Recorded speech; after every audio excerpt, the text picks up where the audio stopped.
और इसी के साथ इस वक्त की बड़ी खबर, जहां अब दक्षिण को मजबूत करने में जुटी बीजेपी। दक्षिण भारत से नए राष्ट्रीय अध्यक्ष के बनने की संभावनाएं जताई जा रही है। देखिए, दक्षिण से बीजेपी के 4 नेताओं के नामों की चर्चा है। 4 नामों में से एक पर बीजेपी और संघ दोनों की सहमति।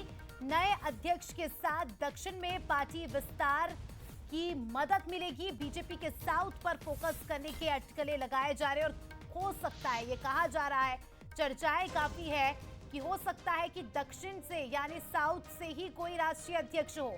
4 नामों पर चर्चा काफी ज्यादा तेज है। चलिए आपको नाम भी बता देते हैं। प्रहलाद जोशी सरकार संगठन संसदीय मामलों में, डी पुरंदेश्वरी बीजेपी में दक्षिण की मजबूत दावेदार, जी किशन रेड्डी का नाम भी इस लिस्ट में सबसे आगे। और देखिए, दक्षिण से बड़ा चेहरा हो सकता है, राष्ट्रीय अध्यक्ष बन सकता है आने वाले समय में। ये बीजेपी है, कभी भी चौंकाने वाले फैसले आ सकते हैं। चलिए इस खबर पर हमारे न्यूज हेड शरद द्विवेदी जी जुड़ चुके हैं। शरद जी, बीजेपी है, कभी भी चौंका सकती है और अभी बताया जा रहा है कि हो सकता है कि नया राष्ट्रीय अध्यक्ष दक्षिण से हो।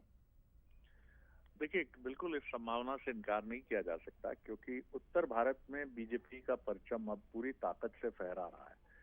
लोकसभा चुनाव की जो बीजेपी की मायूसी थी, वो अब पूरी तरह दूर हो चुकी है और इसमें महत्वपूर्ण भूमिका निभाई है हरियाणा ने, महत्वपूर्ण भूमिका निभाई है महाराष्ट्र ने, और सबसे महत्वपूर्ण भूमिका इसमें दिल्ली की है।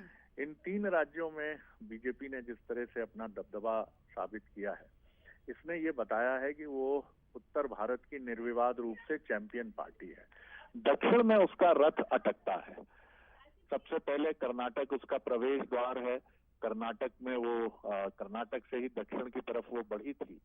लेकिन अगर हम बात करें तमिलनाडु की, हम बात करें केरल की, तो वहां बीजेपी अपने को तकलीफ में महसूस करती है और इसकी कोशिश बहुत लंबे समय से वो कर रही है। इसीलिए अन्नामलाई जो आईपीएस रहे और अब बीजेपी प्रदेश अध्यक्ष की तमिलनाडु में कमान संभाल रहे हैं, या सूर्या जो एक बहुत ही दक्षिण से आने वाले बीजेपी के युवा नेता हैं। और बीजेपी एक लीडरशिप ही नहीं खड़ी कर रही है दक्षिण भारत में, बल्कि एक गेम प्लान पर भी काम कर रही है। और मुझे लगता है कि संघ की बैठक भी कहीं ना कहीं कुछ टिप्स बीजेपी को इसके लिए देगी। प्रतिनिधि सभा की बैठक, हालांकि बीजेपी से उसका सरोकार राजनीतिक मसलों के लिए नहीं होता है, लेकिन फिर भी अनौपचारिक चर्चा में कुछ बातें जरूर होंगी। और बीजेपी की जो बैठक अप्रैल के तीसरे सप्ताह में दक्षिण में ही, बेंगलुरु में ही संभावित है, उस बैठक में भी मुझे लगता है इसकी तैयारी है। और हो सकता है कि अप्रैल तक हमको जो बीजेपी का राष्ट्रीय अध्यक्ष मिले, वो भी दक्षिण से आता हो तो कोई आश्चर्य नहीं। जी बिल्कुल सर, कहा भी जा रहा था कि होली के बाद घोषणा होगी। अब देखने वाली बात होगी कि कितनी और देर लगती है और जो नाम चर्चाओं में है उस पर से किस पर मुहर लगती है। शुक्रिया आपका जुड़ने के लिए और जानकारी